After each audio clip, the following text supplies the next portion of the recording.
Hi everyone, welcome to my channel. Today we are going to talk about the story of Loon, the cat who belonged to the rain. This enchanting tale is an example of magical realism, a genre that weaves fantasy elements into everyday reality. If you enjoyed such mystical narratives and getting lost in lyrical storytelling, I believe you're gonna love this video. So get ready to immerse yourself in this enchanting narrative where cats can be spirits, rain holds secrets, and a boy discovers a connection to the natural world that transcends the ordinary. But before we dive in, I'd like to ask you to show your support by giving this video a thumbs up and subscribing to our channel.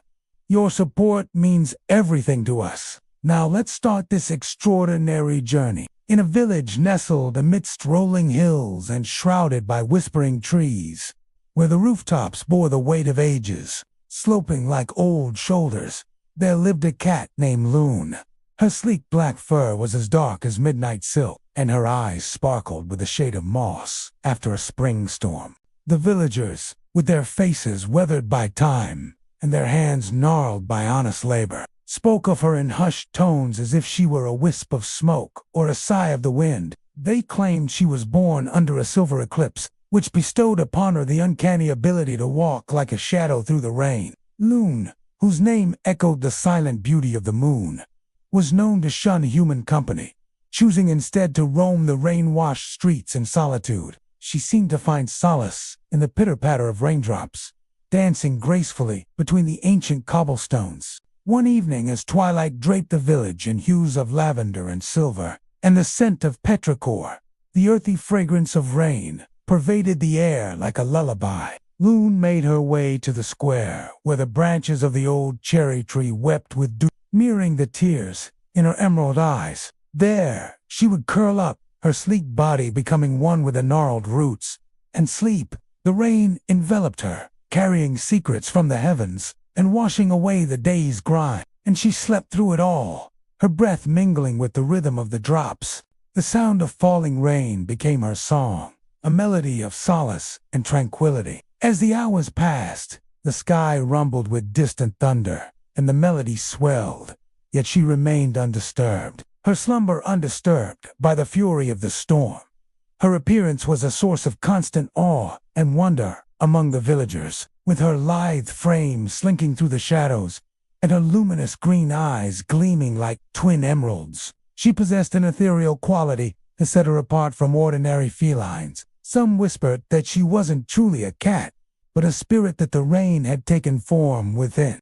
Whatever the truth may have been, Loon continued to captivate the villagers with her enigmatic presence. Every morning, when the first rays of sunlight pierced through the retreating darkness, the villagers would wake to find her napping in sheltered spots, her fur glistening like polished obsidian, her paws delicately poised, as if she had just emerged from a dream. Her presence, as elusive and mysterious as the dawn mist, left them both intrigued and mystified. The villagers couldn't help but be drawn to her, hoping for a glimpse of the creature who seemed more myth than reality. But she was as fleeting as a whisper in the wind, disappearing before their eyes, leaving behind nothing but fleeting glimpses and unanswered questions. Among the villagers was an elderly watchmaker named Theodore, whose weathered face was a map of countless stories, and whose twinkling eyes held the secrets of 1,000 tales. It was he who offered the most intriguing explanation for the enigma of Loon. "She is not a real cat," he would murmur, his voice raspy with age and wisdom. "She is a spirit. The rain takes form in her body and forgets it was ever sky." One day, a young boy named Elliot, with a heart as boundless as the sky and eyes that mirrored the depth of the rain-filled puddles, decided to unravel the mystery surrounding Loon. Armed with nothing but his insatiable curiosity and a heart brimming with wonder, he ventured into the rain, determined to uncover the truth. That evening, as the sky darkened with the promise of rain, Elliot slipped out of his home and into the misty twilight. The air was thick with anticipation, and the distant rumble of thunder echoed his pounding heart. He raced through the rain-washed streets, guided by the rhythmic drumming on the rooftops, until he reached the square, where the old cherry tree stood as a silent sentinel. There, he found her curled beneath its protective branches, her sleek black form outlined against the backdrop of the storm. Cautiously, he approached her, each step echoing on the whetstones. The rain intensified, blurring the world into shades of gray, and he huddled closer to her, seeking comfort in her presence. "Why do you sleep in the rain?" he whispered, his voice trembling not with fear, but with reverence. Loon raised one emerald eye, her gaze intense and otherworldly. She regarded the boy for a moment, her expression inscrutable, before closing her eye once more, returning to her slumber. Yet something in her stillness, some ancient wisdom emanating from her very being, transcended the boundaries of species and touched the depths of his soul. In that instant, Elliot understood that Loon was more than just a cat. She was a conduit between the earthly realm and the ethereal expanse of the sky. He saw how the raindrops clung to her fur, each drop a tiny mirror reflecting the tumultuous beauty of the storm. He saw how she seemed to listen intently, as if deciphering secrets whispered by the wind. And in her stillness, he found a profound sense of peace that defied the raging tempest around them. As the rain washed over him, Elliot felt a deep connection to the natural world awaken within him. He realized that Loon's communion with the rain was not merely a quirk, but a profound bond that allowed her to tap into the very essence of nature's rhythms. And in that understanding, he discovered a sense of belonging that had eluded him. The rain continued its relentless dance, and the thunder rumbled overhead, creating a symphony of sound that resonated within Elliot's soul. He sat beside Loon, enveloped by the storm, and felt a profound sense of serenity wash over him. In the midst of the tempest, he found solace in the rhythmic patter of the raindrops, each drop a gentle reminder of life's ephemeral beauty. He watched as Loon gracefully shifted positions, her lithe form adapting effortlessly to the uneven terrain. Her every movement was a testament to her feline grace and resilience. And as he observed her, he realized that her connection to the rain went beyond the physical, reaching into the realm of the spiritual. Suddenly, a flash of lightning illuminated the sky, followed by a deafening roar of thunder that shook the very foundations of the old town. Yet Loon remained unfazed, her gaze fixed on the swirling vortex of the storm. In her unwavering calm, Elliot found a sense of security amidst the chaos. As the storm reached its crescendo, Elliot felt an overwhelming urge to protect Loon, to shield her from the fury of the tempest. But as he watched her, he realized that she was not afraid. Instead, she seemed to be one with the storm, her spirit soaring in the midst of the tempest. And then, as quickly as it began, the storm started to subside. The rain softened to a gentle drizzle, and the thunder retreated into the distance. The clouds parted, revealing a sliver of sunlight that pierced through the gloom. And as the first rays of sunshine touched Elliot's skin, he woke from his reverie. He looked down at Loon, who had stirred, and was now regarding him with her enigmatic green eyes. In that moment, their eyes met, and Elliot felt a profound connection between them, a bond forged in the crucible of the storm. Then, as if awakened by the shift in the atmosphere, Loon rose gracefully to her feet and stretched languidly, her muscles rippling beneath her sleek black fur. With a final glance at Elliot, she turned and melted into the shadows, leaving him in the fading light of the now tranquil square. From that day forward, Elliot was never the same. The encounter with Loon had opened his eyes to the magic that lay hidden in the everyday world. He began to see the patterns in the rain, the whispers in the wind, and the stories in the rustling leaves. As the seasons turned and the years rolled by, the legend of Loon, the cat who belonged to the rain, continued to echo through the ages. In the hearts of those who knew her, she became a symbol of the unseen forces that shape our world, a reminder that magic exists for those who believe. And whenever the rain fell on the village of sloping rooftops, the people could unhelp but think of the enigmatic cat who had taught them to listen to the rhythm of the sky and to find solace in the embrace of the storm. I hope you enjoyed this captivating narrative that unfolds the magic in the ordinary. If you loved this story, do not forget to give it a thumbs up to show your support, and subscribe to our channel for more enchanting tales. Also, please share your thoughts and opinions in the comments section below. We would love to hear what you have to say. Thank you for watching and joining us on this journey through the realm of fantasy and reality. Until next time, keep an eye out for the extraordinary in the everyday, and let the magic of storytelling fill your life. Hey there! After Loon's final sleep, the village held its breath. Not out of sorrow, but out of awe. Something had shifted in the air. Rain no longer merely fell. It lingered, as though searching for something lost in the folds of time. The sapling beneath which Elliot placed a small stone. She slept in the rain so the world could dream grew faster than it should have. Within a season, its branches reached skyward like open palms, and its blossoms bloomed, not in spring, but in every rainfall. Some said the tree had inherited Loon's quiet heart. Others said it remembered. Elliot began visiting it daily. Rain or shine, he brought with him a cup of tea and a book of blank pages. He did not write in it. Not at first. He simply listened, and in the hush that followed each raindrop's fall, he began to hear something. It was faint at first, like the hush of a cat's paw on soft earth, then clearer, like syllables carved in wind. The tree, it seemed, was whispering. One day, while the rain fell like silver threads and the world had turned to mist, a girl appeared under the tree. She wore a cloak stitched with patches of sky-colored fabric, and her hair was braided with tiny bells that didn't ring. She looked up at the blooming branches, then down at the stone, and finally at Elliot. "Did she sleep here?" the girl asked. He nodded. She slept everywhere, the rain remembered. The girl knelt beside the roots, as if listening to a heartbeat beneath the bark. "I've been dreaming of her," she said, "but I've never seen her until now. In the rain, I mean, Elliot's breath caught. You saw her." The girl nodded slowly. "Last night, by the riverbank, she walked across the water like it was solid ground. She didn't look at me, but I heard her voice in the wind." "What did it say?" he asked, voice soft. The girl frowned, searching memory. She said, "The dream isn't over. It's only moving on." Elliot closed his notebook and stared at the sky, where clouds turned in slow procession. He had thought Loon's journey ended with her final sleep, but now he felt that her spirit was no longer bound to one form, one field, one square of earth.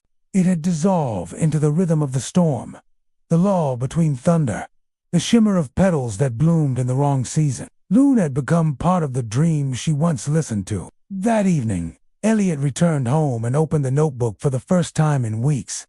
But he didn't write a story.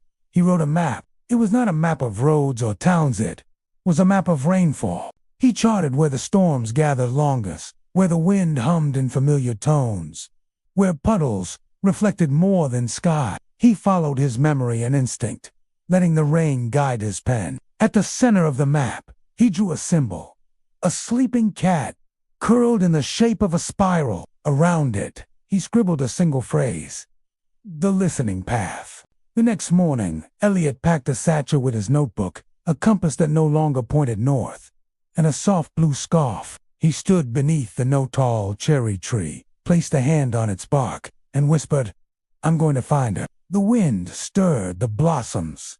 One petal fell, landing gently in his palm. He tucked it inside his notebook and stepped onto the path. His journey led him beyond the village into valleys, where fog moved like memory, and rivers murmured old names. He followed rain clouds, slept beneath overturned rowboats, and watched the stars blink like distant lighthouses through broken skies. And at each place the rain fell just a little too softly, or a cat-shaped shadow appeared and vanished in the corner of his eye. He paused, he listened, and sometimes, just for a moment, he heard Loon. Not her voice, but her silence. The kind of silence that understands everything and asks nothing in return. One twilight, deep in a forest, where moss hung from trees like long-forgotten thoughts, Elliot came upon a clearing. There stood an ancient arch of stone, half swallowed by ivy and mist. In its center, a shallow pool of water. As the first drop of rain fell, ripples stretched across the surface, and there, in the reflection, Elliot saw her Loon. Not as she was before, but as something more woven of rain and dream and the breath between stories. She blinked once, slowly, and Elliot knew This was not the end of a search. It was an invitation to become part of what she had become. He knelt beside the pool, opened his notebook, and dipped his pen into the rain. He began to write, not with the need to finish anything, but with the grace of someone who has learned to listen. That night, as rainfall stitched silver into the leaves, and silence wrapped the forest like a soft coat, the villagers back home looked up. They saw a single black cat walking along the rooftop's tail high, eyes bright. She paused beneath the moonlight, turned toward the village square, and vanished into the mist. And beneath the cherry tree, the blossoms bloomed again, even though it was autumn, even though no one had touched them, even though the world had forgotten what they waited for. This is the end of the audio story. If you enjoyed this adventure, please don't forget to leave a thumbs up, subscribe to our channel, and share your thoughts in the comments below. Your support means the world to us and helps keep the magic alive. Wishing you wonderful dreams and enchanting adventures. Until next time. It had been many rains since Elliot vanished into the misted forest, leaving behind only a map drawn in waterlight and a single line: follow the silence. The villagers remembered him not with sorrow, but with a reverence usually reserved for songs or stars. They spoke of his gentleness, the way he paused before speaking, as if waiting for the world to finish whispering. And when it rained, many swore they saw his shape reflected not in puddles but in the clouds, walking just behind the downpour. But this story, now, does not follow Elliot. It follows a girl named Mira, who was born on the very night the cherry tree bloomed out of season again. She grew up beneath its branches, with rain in her hair and thunder in her laughter. While other children skipped over puddles, Mira danced through them. She spoke to clouds like they were old friends, and often paused tilting her head as if listening to something no one else could hear. When asked why, she would say softly, "The rain is dreaming again," and people, remembering Loon, remembering Elliot, would nod. Mira was 12 when she found the notebook. It had been tucked in the hollow of the cherry tree's trunk, dry despite the storm that lashed the village that night. Its pages were old, ink-smudged, corners curled like sleeping leaves, but the words inside shimmered. Drawings of rivers with names like Whisperborn and the Forgetting Stream, symbols of cat paws, half-moons, and open doors in the sky. And across one 2-page spread, a forest drawn in gold ink, with a circle at the center labeled, "The Listening Pool." At the very bottom, scrawled in a small, familiar hand, "If you find this, you are part of the story now." Mira pressed her hand to the page, and the rain outside stopped. That night, she dreamed of Loon, not as a cat, but as a shape made of rainfall and fur. Curled inside the sky, Loon opened her eyes, vast green stars, and the dream hand said, "Your heart is already listening, but now you must remember what it heard before it was born." Mira woke with raindrops on her fingertips, and the notebook opened on her chest, though she'd closed it before falling asleep. She knew what she had to do. She packed only what mattered: the notebook, a ribbon from her mother's hair, and a bell that had never once rung. Then she stepped out into the dawn rain. Her journey led her beyond where Elliot had gone, beyond the meadows of folding mist and the forests that slept with one eye open. She followed the raindrops where they bent sideways, where they shimmered mid-her like waiting thoughts, and the world began to change. She entered a field where the rain fell upward, a grove where trees hummed with a song she once heard in her cradle, a river that ran in a perfect circle mirroring her heartbeat when she stepped near. Each place seemed to know her, not by name, but by memory. At the edge of a canyon made of echo and breath, Mira met a woman in a blue scarf. Her eyes were lined with rainlight, and her voice sounded like a page turning in wind. "I've been waiting for you," she said. "You have her ears." "Who's?" Mira asked. "The cat's," the woman said. Loon, she handed Mira a small piece of folded paper, nearly transparent. Inside, a drawing, the listening pool. A second path forked from it now, freshly inked, and beside it a name: Mira. When she finally reached the forest of gold leaf, Elliot's map had ended. Myra stepped beneath the canopy and let the rain guide her. She did not rush. She listened.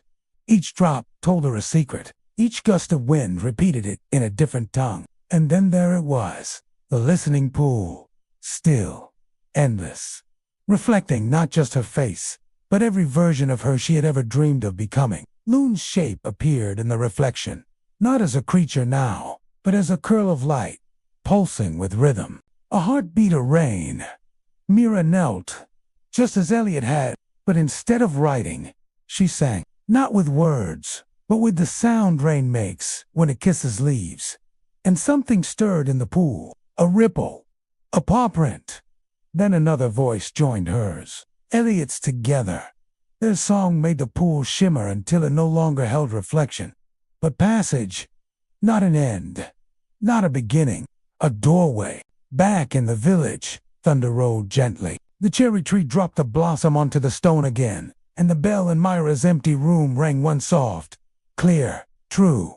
The villagers did not cry. They stood in the square and turned their faces to the rain, and some swore they heard laughter in it, the kind of laughter that carries memory and sky and wonder. And beneath the roots of the cherry tree, the hollow glowed faintly with silver light, waiting for the next child who might listen.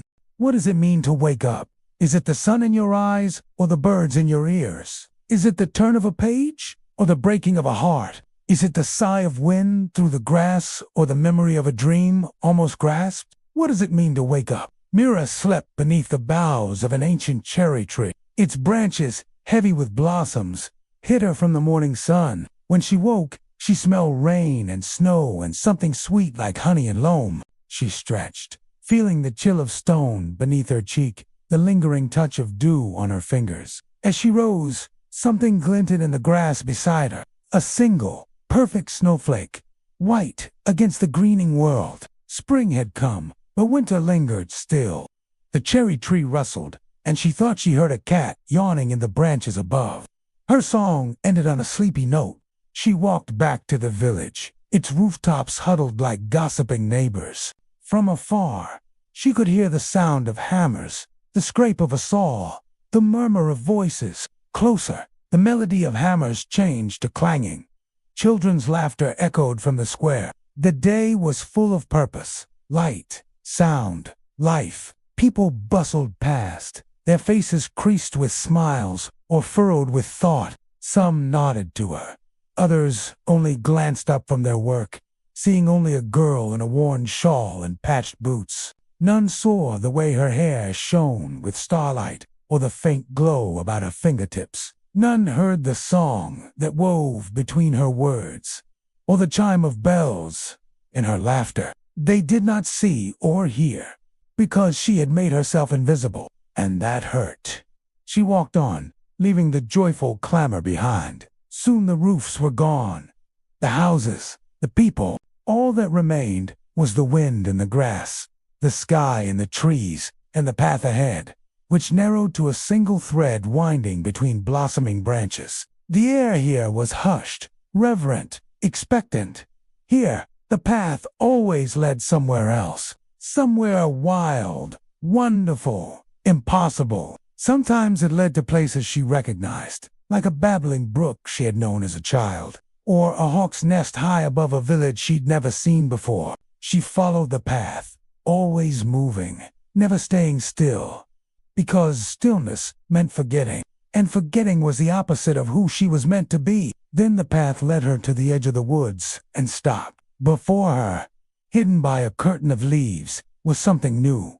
She hesitated. The song in her chest faltered. For the first time in her life, she wanted to stay still. She wanted to look, to listen, to breathe, to be. And in that moment, the world held its breath with her. Then the leaves rustled, and the doorway shimmered. It shimmered like a held breath, neither open nor closed, but waiting to be heard. Myra stood at the edge of the listening pool, her song still drifting in echoes through the leaves above. The water no longer reflected her face. It now showed a sky turned inside out, where stars blinked beneath rivers and clouds curled like cats in sleep. She felt no fear, Only a strange, familiar warmth, as though a memory she had never lived was brushing past her skin. She stepped forward, and the pool swallowed her gently. There was no falling. There was no rising. Only floating in a rain made not of water, but of voices. They spoke in the rhythm of her own breath, each drop a whisper from a place that remembered her. You once asked the clouds to keep your secrets. You wept before you could speak, because you remembered something the world forgot. You are not new to this dream. Only returning. Mira drifted through the veil of voices until her feet touched something soft. She stood in a land where the rain never touched the ground, but hovered just above it. The sky here glowed with a violet hue, as if dusk had been paused forever. Trees bent inward, forming arches. Hundreds of them slept in the branches, in nests made of wind and thread. Each one shimmered faintly, as though they were made of rain caught in fur. And among them, curled in the center of it all, was Loon. She raised her head. Her eyes still held the storm, but now they held a question, too.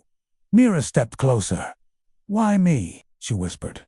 Loon blinked slowly. Around her, the sleeping cats stirred each, one lifting a paw, a tail, an ear, a silent wave. And then Loon spoke, not with voice, but with rain. The drops around her began to move. They spun and curled in the air, forming shapes, patterns, images that pulsed with meaning. You were born with silence in your bone. You heard the rain before you had words. You are not here to find something. You are here to become something. Mira looked up as one of the hovering raindrops settled into her palm. It glowed. Inside it, a memory she had never lived. A boy with a blue scarf. A cat curled beside a river. A song that turned into mist. Elliot. She turned to Loon. "Is he here?" Loon rose to her feet. Her tail brushed the suspended raindrops and they chimed like tiny bells. She walked past Mira into a grove where the sky opened wider. And there he stood. Elliot. Older now. Not in years, but in quietness. His gaze was gentle. "You found the path," he said. "Not everyone hears it." "I followed your map," Mira said, stepping into the circle of light around him. He smiled. "The map wasn't mine. It belonged to the rain." They sat together beneath the boughs of dreaming trees, and Mira began to ask questions. But Elliot shook his head. "Not yet," he said. "Here. We listen first." And so she listened. To the cats snoring softly on the branches above, to the wind that carried lullabies from forgotten villages, to the sky that hummed with stories not yet told. And in the stillness, she realized something profound. This place was not separate from the world. It was the world seen through the lens of those who chose to feel more deeply, those who did not flinch from storms, but walked into them with open hearts. This was the dream that rain carried, the memory it tried to return to the earth. And those who truly listened, like Loon, like Elliot, like her, were the bridges between forgetting and remembering. That night, Mira curled beneath a tree whose leaves whispered her name in every wind. Loon lay beside her, purring like a distant tide. The rain above never fell, but Mira knew when she woke, it would. Back in the village, in the fields, on rooftops, and over riverbanks, and it would carry her voice with it. Far away, the cherry tree trembled. A drop of rain landed on the old stone beneath it. A child walking past paused, and for a moment, she thought she heard a cat purring in the branches. Then she heard something else. A girl's voice, soft, steady, echoing through the leaves. The rain is not falling. It is remembering. Now let's talk about the story. What do you think it means to wake up? And how does Myra's understanding of that change throughout the story? Let me know in the comments below. Also, what did you think of the ending? Did it answer your questions, or did it leave you with more questions? And finally, what do you think the rain represents in this story? I'm really interested to read your thoughts. Thanks for watching and listening. This is a story about listening, and it began with a hush, not silence, but something deeper, a hush that settled in the bones of the village. The wind paused. The trees leaned. Even the river seemed to forget its way. And then Without thunder or warning, the rain returned. Not hard, not cold, but slow, like breath. It fell in spirals, in careful drips that lingered on window panes, as if unsure whether they were meant to stay. The villagers stepped outside, hands outstretched, faces lifted not in fear, but in recognition, for this was not ordinary rain. This was a voice. Children were the first to notice. One girl, standing barefoot on the cobblestones, gasped. "She's saying something," she whispered. "Who?" asked her grandmother. "The girl in the rain." And then more voices joined, from doorways, from under umbrellas, from attic windows cracked open. "The rain is whispering." "No, not whispering. Remembering. Do you hear the melody in it?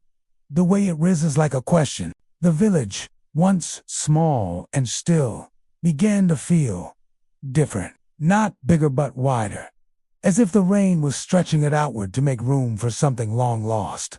A story, perhaps. A girl. When the sun set, leaving the sky full of soft bruises and hushed apologies, Mira found Loon curled on an old stone fountain in the village square. Loon, whose fur shone the color of moonlight on water. Loon, who always seemed to know what thoughts had taken root in Mira's chest. Mira did not need words between them. She simply sat beside the cat until the rain fell over them both, cool and calm. And in that communion, Mira understood. The rain was not a visitor. It was a homecoming. The next morning, while the rest of the world slept, Mira woke with a start. Her fingers traced familiar shapes in the quilt beside her. A wolf, a bird, a castle of stars. These were her brother's shapes. Beside them, empty. Her brother, whose laughter used to ring in these rooms. Her brother, whose name was Wind. She rose, drawn by some unseen current to the window. Rain streaked down the glass, blurring the edges of the world. And as she watched, something stirred within her. It was not a feeling.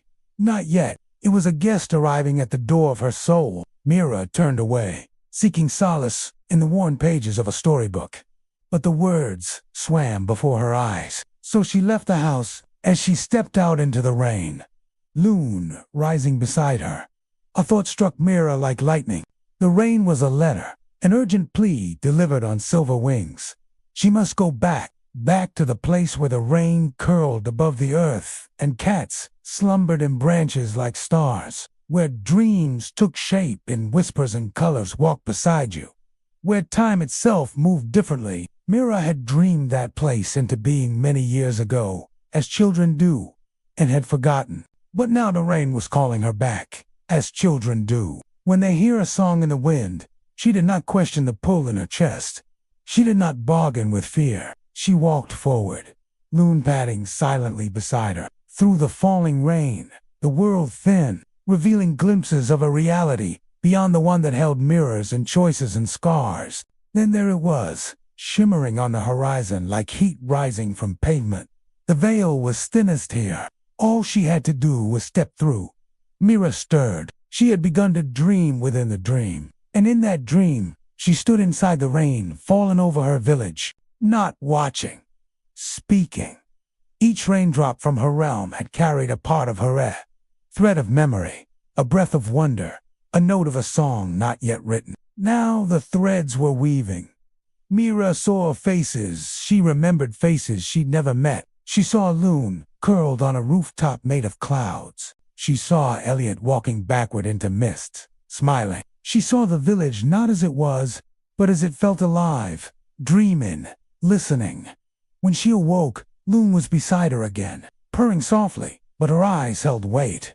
"It's time," Mira said. Loon nodded once, then rose, and the other cats, dozens, maybe hundreds, lifted their heads, uncoiled their tails, and began to move. Not hurried, not slow, just right on time. They walked through the grove of light and leaf, through arches woven from song, until they reached the edge of the realm. There, where the rain shimmered like a curtain, Mira turned. Behind her, Elliot stood. He said nothing, only placed a hand over his heart. She returned the gesture and stepped through. The village was silent, as she returned, though not from fear. Every window glowed. Every child stood barefoot in the square. The cherry tree hummed, and the rain slowed, softened, opened. Mira stood beneath its petals and looked up. Then she spoke, not loudly, not dramatically, just clearly. The rain is a story we forgot how to read. She knelt, placed her hand on the ground, and the puddles around her began to shine, each one reflecting a different dream, not hers. There's a baker's dream of her mother's lullaby, a cobbler's dream of a field before the war, a child's dream of a cat with green eyes sleeping on the moon. The rain had come speaking, not just Mira's voice, but all voices once held in silence. It was not just a message, it was a return. From that night onward, whenever the rain came, it brought more than weather. It brought remembering. And sometimes, if you stood beneath the cherry tree and closed your eyes, you could hear not drops but footsteps on leaves above you. The cats had come back too. Not all at once, but enough to remind the world. Some dreams are not meant to stay in sleep. Some dreams walk in the rain. Thank you for watching. Let us know what stories you'd like to see next. A little while back, I asked my subscribers for ideas for stories I could adapt into animated shorts, and a lot of you suggested fairy tales. And since I love fairy tales, I figured, why not? So today, we're going to look at this fairy tale called The Dry Man by Lavinia. But before we do, hey, welcome to my channel, where every week we take a closer look at a new story to see what makes it tick. Now, before we get started, I want to send a big shout out to Laurel for suggesting this story and for giving me permission to adapt it into a short. I loved this story the minute I read it. The whole idea of a character who has walled themselves off from the world and forgotten about their feelings slowly coming back to life is really powerful and moving to me. And it got me thinking about how music can be such a potent force in bringing people together and helping them express themselves in ways they never thought possible. Now, if you haven't already, please consider giving this video a thumbs up and subscribing to support my original animation series, where each episode explores a different emotion through music and storytelling. And now, without further ado, let's dive into The Dry Man. Long before Mira returned from the realm of the listening pool, before the cherry tree ever bloomed in winter, there lived a man at the edge of the village named Tom. He was a clockmaker once, but his clocks had all stopped, not from rust nor fault, but because he no longer wound them. He claimed time had betrayed him, and so he let it go. Each morning, Tom sat by his dusty window, staring at the fields where fog gathered like secrets. He never smiled, never waved to the children, never spoke of dreams, and most of all, he never stepped outside when it rained.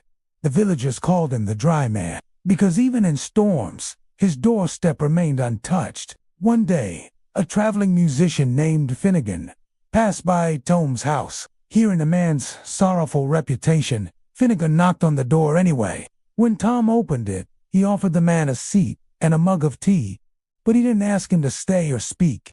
The musician noticed that all of Tom's clocks had stopped ticking, so he asked him why, and Tom replied, "Time broke my heart and now I am broken." After a while, Finnegan asked if he could look at the clocks, and Tom reluctantly agreed. The musician then said, "I don't know anything about clocks, but I do know a song about remembering." He played a tune on his flute, and as he did, he told Tom, "Each note I play is a raindrop falling, hitting the ground, floating on the wind and falling again." As he finished the song, he looked at Tom and said, "Let the music in.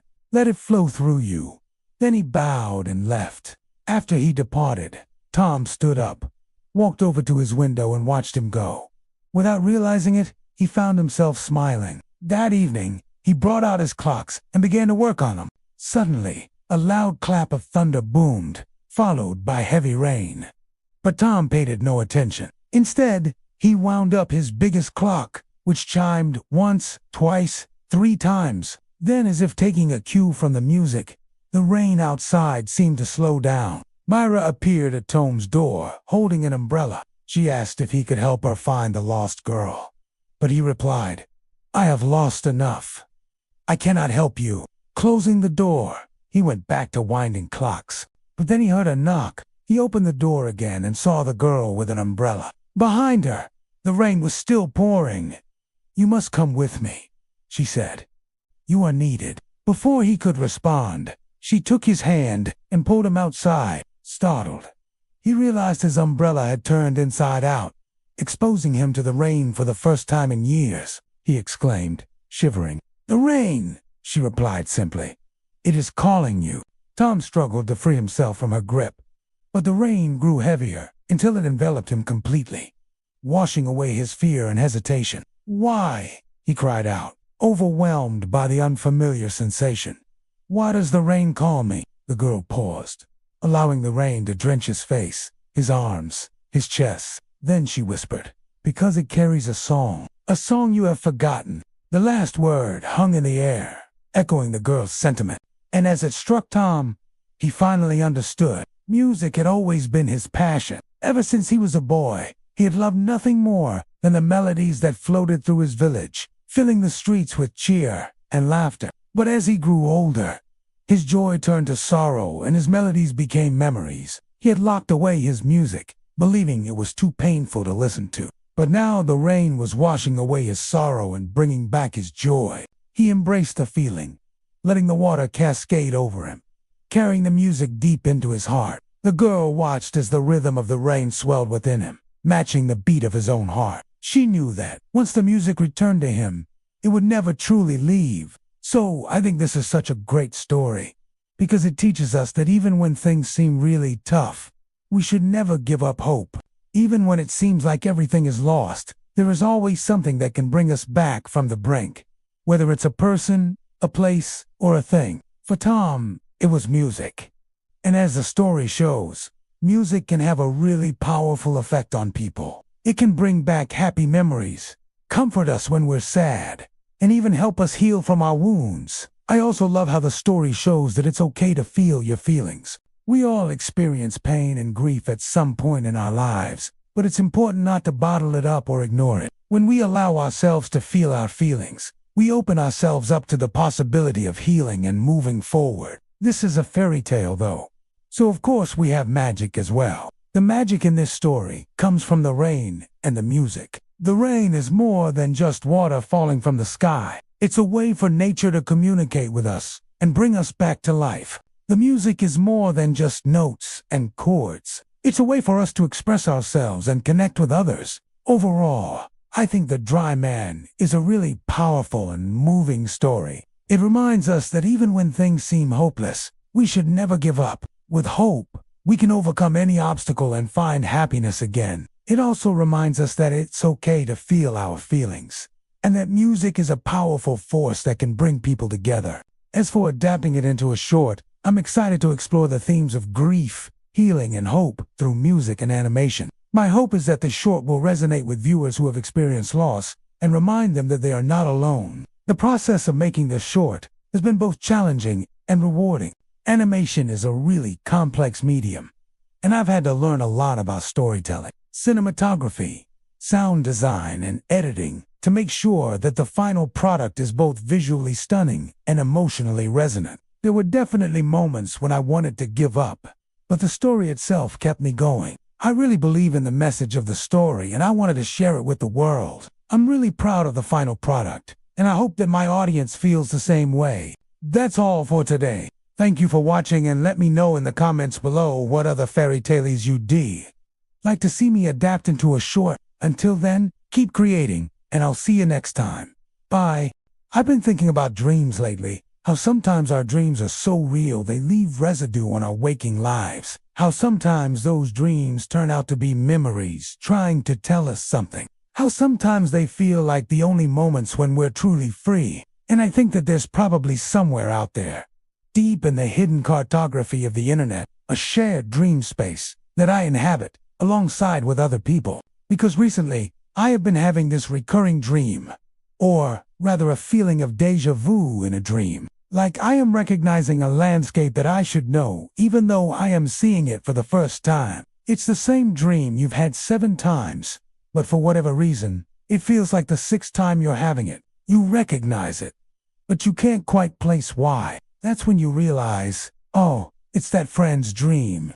Or maybe that's your own subconscious telling you that you know more than you think you do. But since I started dreaming this particular dream again, I realized that this is a dream I don't have alone.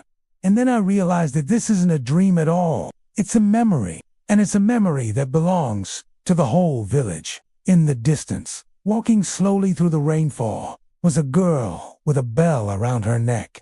Mira. She did not speak. She only listened. As each villager entered the dream, Mira turned her eyes toward them, gentle, rainlit, knowing it seemed that she had been waiting for each of them, as if they had been late for a rendezvous for a meeting they had planned. Eons ago, a lifetime ago, back when the trees were young and the mountain was high. Welcome back, friends. I'm here to talk about folklore. This series is a little bit different from my usual content. It's a chance for me to try out storytelling as a medium. Every week, I will publish a new folktale, a myth inspired by various folklore and fairy tale motifs. If you enjoy these, please make sure to like and share. This story is produced with the help of a platform. You can find the story there, as well as behind-the-scenes posts and early access to future episodes. The rain was a curious thing in the village of Ira. It fell every night, soft, steady, ancient. It fell on cobblestone roofs and whispered tales to the wind. It nourished sleepy flowers and wove silver threads through the grass. It pattered on windowsills and rocked cradles. Rain was the heartbeat of the village. So when the rain changed, everyone noticed. It happened quietly, so quietly, in fact, that no one noticed it at first. There was no thunder, no wind, no warning, only a softness in the air. Like the moment just before a lullaby begins. That evening, the rain began as it always stood soft, steady, ancient. But this time, the rain did not just fall on rooftops. It fell into dreams. In the baker's cottage, Flower still clung to the windowsill. She had left her dough to rise, lit a candle and then fell asleep mid-step, her cheek resting gently on the wooden counter. In the cobbler shop, boots the old man slumped into his rocking chair, eyes fluttering shut before he could mutter. Just 5 minutes. Even the children, who usually whispered stories under covers long after bedtime, were found still breathing in rhythm, hands open as if catching invisible stars. The entire village slept, all at once, and none of them dreamed alone. Mira had walked into the village just before sunset, but no one saw her come. No one would remember she had been there at all, except for the way their dreams aligned that night. Each person was guided to a different place within the dream. The baker arrived at a long-lost kitchen, where her mother stirred soup and sang to the wind. The cobbler found himself by a riverbank, where his brother, gone for many years, skipped stones across the mist. The children found a playground that floated in the clouds, where laughter shaped the swings and seesaws. Mira, she did not speak. She only listened. As each villager entered the dream, Mira turned her eyes toward them, gentle, rainlit, knowing. She held out a hand, and the rain around her began to shape itself into doorways, into bridges made of light, into cats made of vapor and purring wind, who walked beside the dreamers and led them deeper. Each person was guided to a different place within the dream rain. The baker arrived at a long-lost kitchen, where her mother stirred soup and sang to the wind. The cobbler found himself by a riverbank, where his brother, gone for many years, skipped stones across the mist. The children found a playground that floated in the clouds, where laughter shaped the swings and seesaws. And through it all, Mira moved silently, watching, weaving, remembering for them what they had forgotten to carry. And then came the moment. At the very center of the dream rain, a tree stood. Not the cherry tree they knew, but an echo of it, a twin made of cloud and memory. Its blossoms, not petals, but tiny bells of light. And beneath it, curled in the shape of a story just beginning, was Lu, sleeping, as always, guarding, as always, listening. The villagers gathered around. They understood now, not with logic, but with the softness that comes only in sleep, that Loon had never left them, that Mira had become a vessel, That rain was not the weather, it was the world's remembering. Each of them reached toward the tree, and each placed something at its roots. A ribbon, a whisper, a tear, a name. They gave what they had kept too long, and the tree rang out softly once for every gift. When the village awoke the next morning, the rain had stopped. The sky was blue, but not ordinary blue.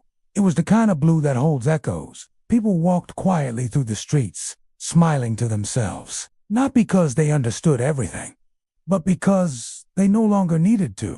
The baker's hands moved more gently. The cobbler began to hum again. The children played in puddles, calling them doors.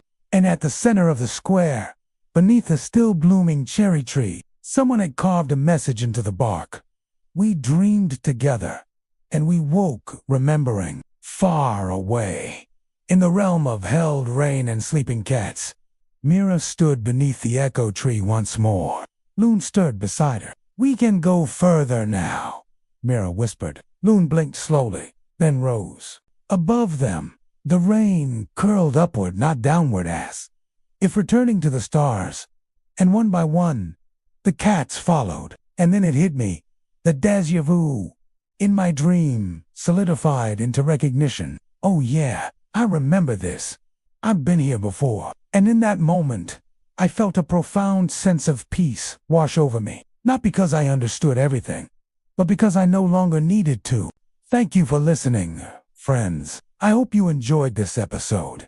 Please remember to like and subscribe. A huge thank you to my supporters, whose names you can see on screen right now. If you would like to listen to an audiobook of the story or check out some of the artwork inspired by this episode, please visit the website.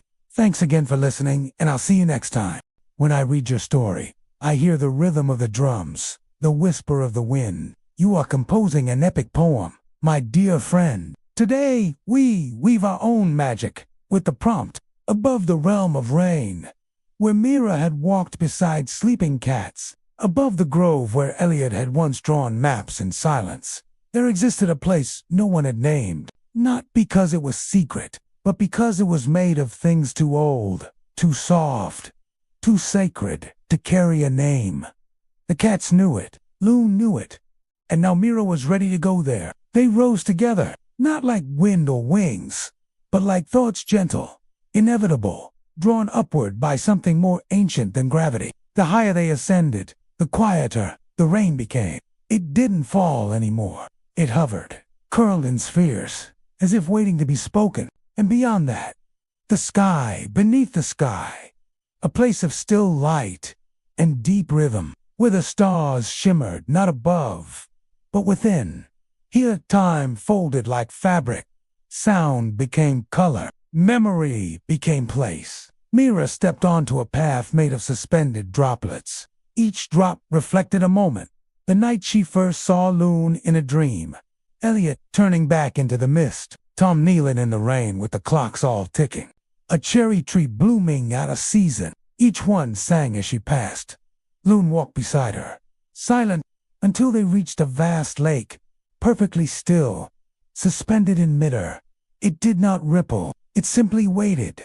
Mira looked down into it and gasped. It showed the world as it could be, not as it was, not as it had been, but as it longed to become. Villages where rain healed forgotten names, forests where every tree remembered who touched it, children who spoke in poems, animals who whispered stories to clouds, mountains that bowed to the wind. And in every scene a cat sleeping, in every cat a shimmer, in every shimmer name. She turned to Loon, wide-eyed.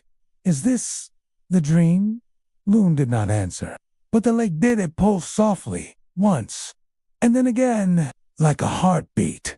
Suddenly, Mira heard voices behind her, not distant, not at. She turned and saw Elliot, smiling, and behind him, children, elders, the baker, the cobbler, the dry man who once forgot the rain. All of them had come, not in sleep, but in spirit, drawn upward, not by map or memory, but by Mira's song, carried in every rainfall. Since she returned, they stood at the lake's edge, faces glowing. And Mira understood. This place wasn't for her alone. This was a mirror for anyone who had ever listened to the world and found it still unfinished. She reached into the lake. It felt like cool dawn, and as her fingers touched the water, it spread into light. Lines of it ran outward, downward, falling back into the world below. Rain returning. But now, every drop carried a piece of the dream. Far below, in the village, it began to rain again. But this time, it was different. Children opened their palms and caught drops that whispered riddles. Old men wept as forgotten lullabies returned to their ears. Cats slept on rooftops and purred in perfect rhythm with the storm. And under the cherry tree, a new sprout appeared. It shimmered. A blossom bloomed instantly. It rang once. Mira stood at the edge of the sky, beneath the sky, her hair lit by unseen stars. Loon stepped forward, pressed her head gently into Myra's hand, and then vanished, not in death, but in becoming. She was no longer a cat now. She was the rain, the remembering, the heartbeat between silence and song. This is such a rich piece of writing, so full of symbolism and depth. Let's take a look at how to improve it even further. The opening is strong. You immediately set the scene and establish the magical realism of the world. We have the realm of rain, the grove where Elliot drew maps, and above them, a nameless place that exists beyond those places. I love this use of the words. Too old, too soft, too sacred. It implies that this place is not just physically above the other locations, but also in a realm of greater importance. You do a great job of showing rather than telling us about this place. For example, instead of saying it was magical, you show us that the cats knew about it, and that they and Loon went there. I particularly like the way you described their ascent. They rose together, not like wind or wings, but like thoughts, gentle, inevitable, drawn upward by something more ancient than gravity. This is beautiful and poetic. The idea that they are drawn upwards by something more ancient than gravity gives a sense of inevitability to their journey, as if they must go to this place, as it is part of a greater, more ancient plan. The imagery used throughout the story is stunning. The rain curling in spheres, as if waiting to be spoken. The path, made of suspended droplets, each reflecting a moment from Mira's past. These images are so vivid and original that they draw the reader into the story and make the world feel real and tangible. The description of the sky, beneath the sky, is also wonderfully done. You capture the sense of timelessness and magic of this place, as well as its connection to the natural world, through the use of words like still light, deep rhythm, and stars shimmered not above, but within. Your use of symbolism is another strength. The lake is a particularly strong symbol. It represents the potential for change and growth, as well as the power of dreams and memories. The fact that it shows Mira the world as it could be rather than as it is, or has been, suggests that it is not merely a reflection of reality, but also a source of hope and possibility. The rain is also a powerful symbol, representing life, growth, and transformation. The way you describe the rain returning to the world, carrying with it a piece of the dream, is a beautiful image that ties together many of the story's themes. While the story is strong overall, there are a few areas where I think it could be improved. Firstly, I would have liked to see more development of the relationship between Mira and Loon. Their bond is an important part of the story, but it feels somewhat underexplored. We know that Myra loves Loon, and that Loon is a catalyst for her journey, but we don't really understand why their friendship is so important, or what it means for Myra to lose her. Secondly, the ending feels a bit abrupt. While the image of Loon becoming the rain, the remembering is strong. I would have liked to see more of the aftermath of the story. How does the world change now that the rain is carrying a piece of the dream? How do the people and animals respond to the changes? What does it mean for Mira to have brought about these changes? Overall, though, this is a beautifully written story with a strong sense of atmosphere and a deep, rich symbolism. It is clear that you are a talented writer with a gift for creating immersive and thought-provoking worlds. Keep writing and sharing your work. I can't wait to see what you create next. It's raining again. The rain falls like tears on the glass, cold and slow. Have you ever wondered what the rain would say if it could speak? In this quaint village nestled between rolling hills and a whispering wood, the rain had always been the voice. For generations, it murmured secrets through the leaves of ancient trees. Tales spun into cobwebs by gnarled branches sang softly of love and loss, hope and dreams.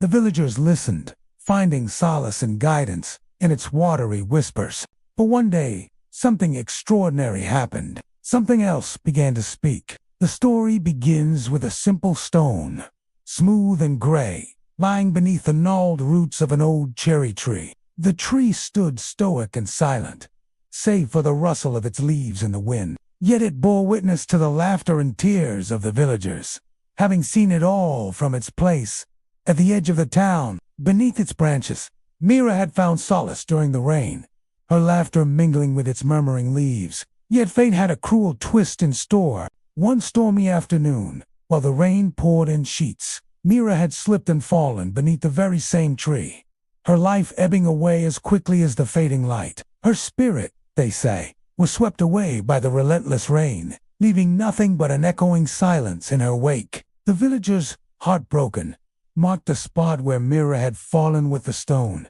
a silent vigil to remember her.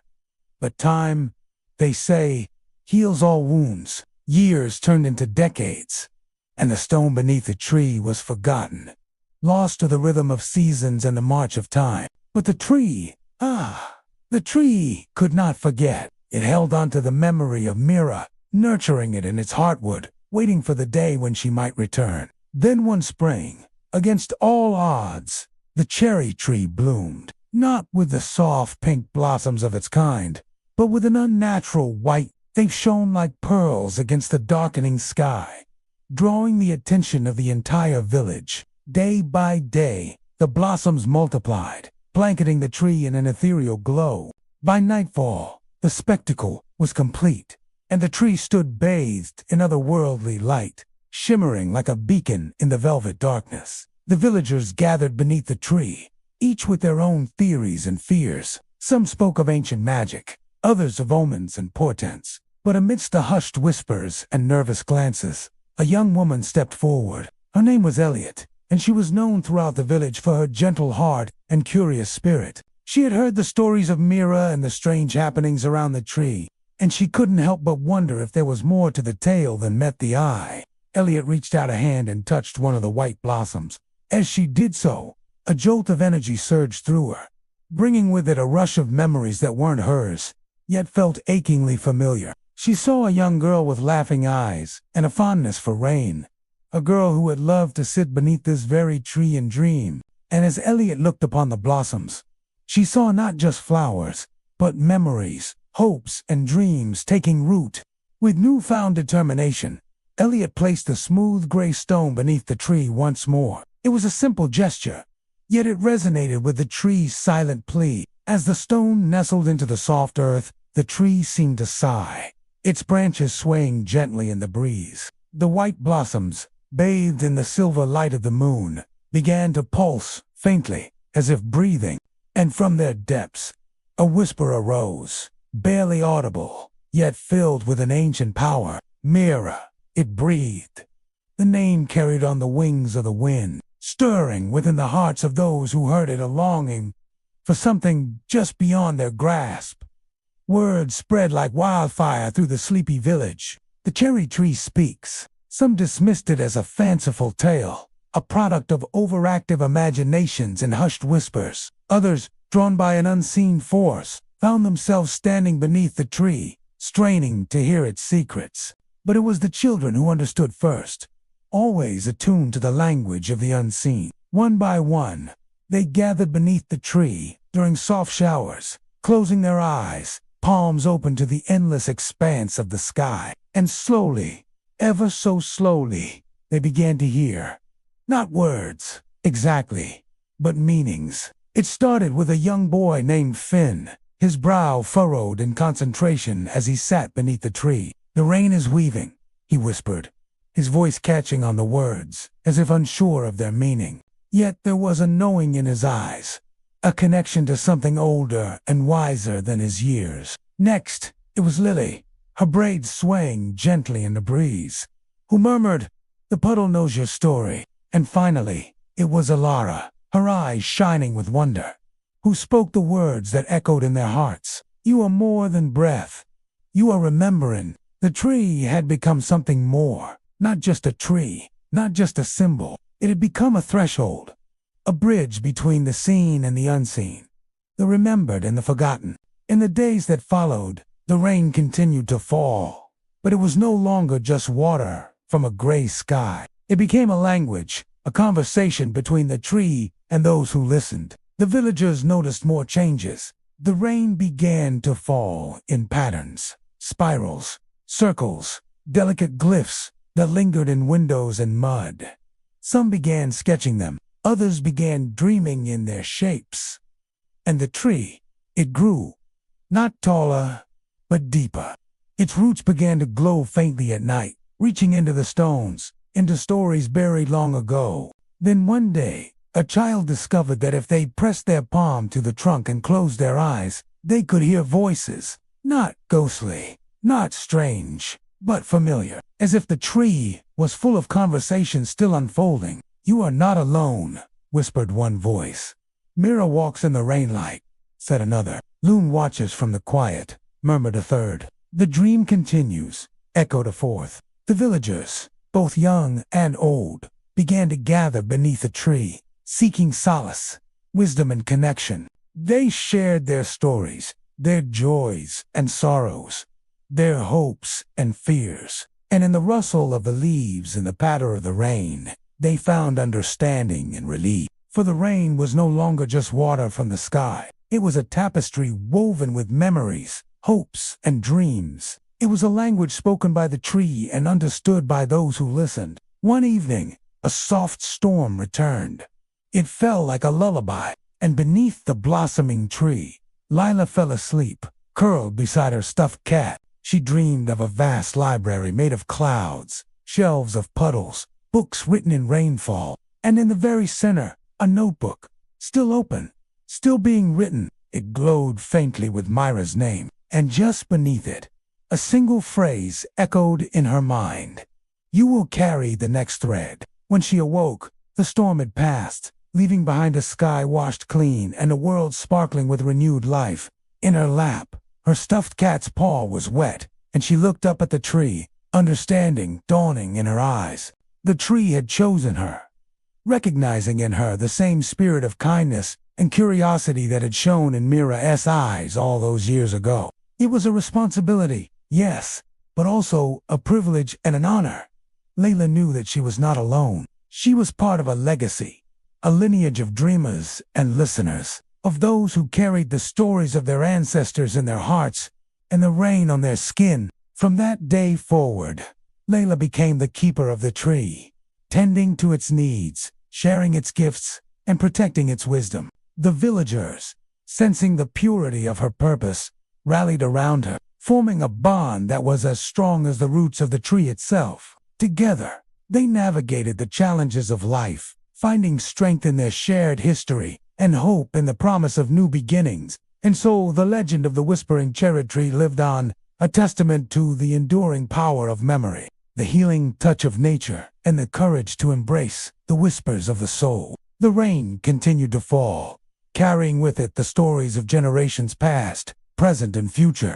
And beneath the blossoming branches of the ancient tree, the villagers found solace, guidance, and the unwavering belief that they were not alone in the vast expanse of the universe.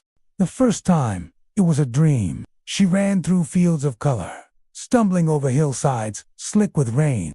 Then up ahead, she saw him, tall and strong, his hair the color of wheat, eyes green as the summer after rain. He turned to her and spoke, but all she heard was the rush of water, the drumming of 1,000 falling tears. She woke up before the dream could tell her more. The second time, it was a whisper. She was gathering herbs with her grandmother. Sun warmed their backs, and butterflies danced on the breeze. She bent to pluck a sprig of lavender, then stopped, listening. Hadn't her grandmother just said there were no fairies in these hills? But there was something here, some magic stirring in the air. And when she dared to look up, Sunlight slanted through the trees and fell on her grandmother's face. For a heartbeat, she looked younger, happier. Then the light shifted and the smile faded. When she looked again, she was alone. The third time, it was a touch. She was helping her father mend a fishing net, the smell of salt and seaweed heavy in the air. Suddenly, she felt it, something brushing against her cheek, cool and fleeting as mist. She turned, startled, but saw nothing. Yet a part of her knew it had only been a dream or a trick of the light or the wind. She had felt magic stir in the mundane. And deep inside, something awoke. Her name was Leela. She was 9 years old, and she was unsure what magic had to do with fishing nets, or hilltops, or sun-dappled meadows. But she felt its presence all around her, hidden in plain sight. She could feel it in the grain of the wood by the hearth, in the moss between stones, in the susurrus of leaves above her head. It brushed against her whenever she least expected, and always, it drew her toward the sea. Leela lived in a village, clinging to the edge of the world. Beyond the harbor, the waves met the sky, wind and water meeting, mixing, disappearing over the horizon. Leela wanted to follow them, to chase the wild, untamed magic she sensed out there, past the familiar comfort of home and hearth.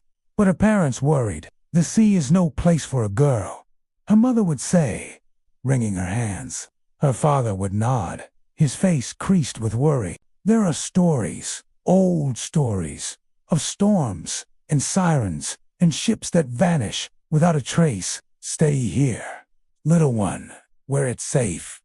But safety was a cage, and cages were meant to be opened. Leela wasn't sure how, but she knew she needed to start somewhere.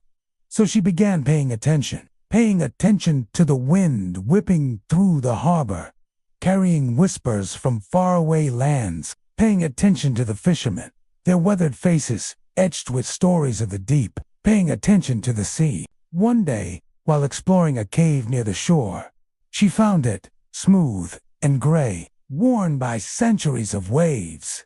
A stone that pulsed with power. It felt like the missing piece of a forgotten song, a half-remembered dream. As soon as she touched it, a jolt shot through her. Memories, feelings, sights, sounds, all not hers, yet somehow connected to her, like echoes from a distant shore.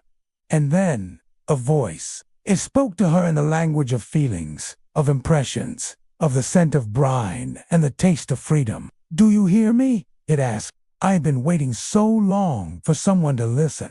And Leela knew what she had to do. She carried the stone back to the village, tucked it beneath her pillow, and waited. She dreamed of rolling waves and crashing tides. She dreamed of a boy with hair the color of wheat and eyes green as summer rain. She dreamed of a land where rivers of moonlight flowed and mountains scraped the sky. She woke with a gasp and knew her dreams were more than dreams. They were messages sent from a world beyond the waves, where magic sang in every grain of sand and every drop of rain, and they were meant for her. Mira had walked these shores countless times before, always drawn to the sea, always seeking a connection to the magical whispers that tugged at her soul.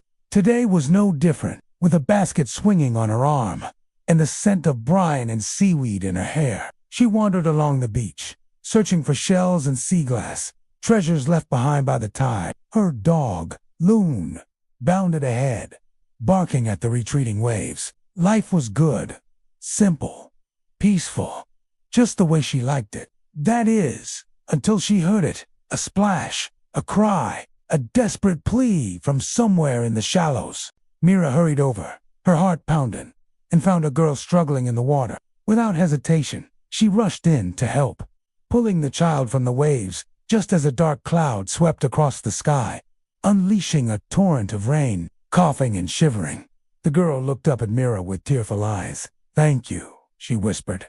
"I thought I was lost." Mira smiled reassuringly, tucking a strand of wet hair behind her ear. "It's all right now," she said. "You're safe." And in that moment, something stirred within her. A recognition, a connection, as if this child had always been a part of her story. "My name is Mira," she said, offering a hand. "What's yours?" "Leela," the girl replied, taking it.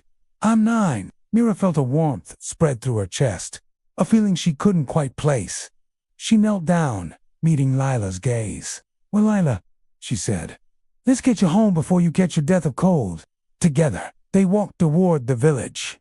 Two figures silhouetted against the darkening sky, and Mira couldn't shake off the feeling that something extraordinary had just begun. Mira's cottage was nestled at the edge of the village, surrounded by a riot of flowers and herbs. It was a place of laughter and warmth, filled with the aroma of baking bread and simmering potions. Inside, Mira set about making Lila hot chocolate, while Loon curled up beside the fire, watching with half-closed eyes. "Tell me about yourself, Chai," Mira said, pouring the rich, frothy drink into a mug. And Lila, her cheeks flushed with warmth, began to talk. She told Mira about her parents, her dreams, her longing for adventure. And as she spoke, Mira listened, not just with her ears, but with her heart and soul, understanding in her bones that Lila's journey was intertwined with her own. When the rain finally stopped, Lila's parents rushed to Mira's door, their faces etched with worry. Seeing their daughter safe and sound, they let out a sigh of relief. "We were so worried," her mother said, pulling Lila into a tight hug. But Lila, her eyes shining with excitement, tugged on her father's sleeve. "Can I come back tomorrow, please?" she asked, "to go on another adventure with Mira." Her parents exchanged a glance, torn between their daughter's wishes and their own fears. Finally, her father, his expression softening, nodded slowly. "All right, my love," he said, "but be careful. Promise me you'll be careful." Lila threw her arms around him, then raced back to the door, calling, "Thank you, Mira." Overjoyed, Mira watched them go, a wide grin on her face. She knew that Lila's thirst for adventure was a reflection of her own, a reminder of the magic that lay dormant within her. In the days that followed, Mira and Lila became inseparable. They explored hidden coves, climbed windswept cliffs, and searched for treasures in the tangled seaweed. Through it all, Lila remained curious and enthusiastic, while Mira reveled in the joy of discovery. Yet as the weeks passed, Lila started asking questions, probing about the deeper mysteries of the sea. Mira, sensing her companion's evolution, realized it was time to guide Lila toward her true path. One evening, as they sat on a weathered pier watching the sunset, Mira turned to Lila, her gaze serious. "You have a gift, child," she said, her voice hushed. "A connection to the magic of this place. You can hear what others cannot." Lila's eyes widened in surprise. "What do you mean?" she whispered. Mira took a deep breath. "The sea, the wind, the very essence of this world, it speaks to you. And you," Lila can speak back. Lila felt a shiver run down her spine. Could it be true? Could she really understand the language of the sea? Mira reached out, her hand warm and reassuring on Lila's shoulder. "Close your eyes, child," she said. "Listen with your heart, not your ears." Lila hesitated, then closed her eyes, focusing on the sounds around her. At first, she heard only the familiar creak of the pier and the distant cries of gulls. But then, as she relaxed, she felt it, a melody, a harmony, woven into the very fabric of the evening. It was the sound of the sea, alive and vibrant, singing its ancient song. Tears welled up in Lila's eyes as she realized the truth of Myra's words. She could hear the sea, and in that moment, she knew she wasn't just a girl who lived by the ocean.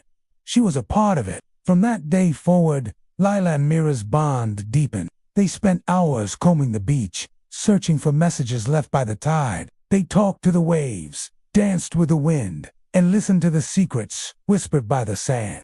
It was a magical friendship, rooted in the shared understanding of the language of the sea.